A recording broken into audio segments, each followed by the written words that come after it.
দখলদার লুটেরা ইউনূস সরকারের প্রতিটি দিন যেন দুঃস্বপ্নের মতো।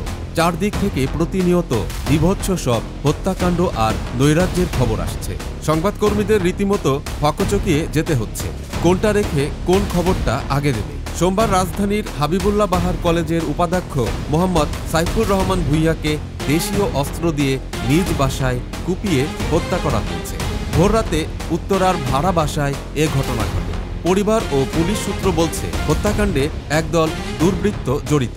অন্যদিকে মাছ লুট করাকে কেন্দ্র করে নেত্রকোনায় সংঘর্ষে নিহত ৩ জনের লাশ উদ্ধার করা হয়েছে। পুরো অঞ্চলে রক্তক্ষয়ী সংঘাতের আশঙ্কা ছড়িয়ে পড়েছে, প্রশাসন নির্বিকার। রাজধানীতে মুক্তিযুদ্ধ জাদুঘরে অগ্নিকাণ্ডের ঘটনার মাঝেই রাতে ঢাকার পিলখানায় বড়সড় অগ্নিকাণ্ডের ঘটনা ঘটেছে। শেষ খবর পাওয়া পর্যন্ত দমকল বাহিনীর 4টি ইউনিট আগুন নেভাতে কাজ করছে। এছাড়াও মামলা, ধর্ষণ, লুটপাটের কত খবর যে দিনভর এসেছে তার ইয়াত্তা নেই। অবস্থা দৃষ্টে একে আফগানিস্তানের মতো ব্যর্থ রাষ্ট্রের সঙ্গে তুলনা করলেও বোধ হয় ভুল বলা হবে না। তবে মৌলবাদীরা সোনার বাংলার এমনই অবস্থা প্রত্যাশা করেছিল, যা তারা মেটিকুলাস ডিজাইনে বাস্তবায়ন করছে।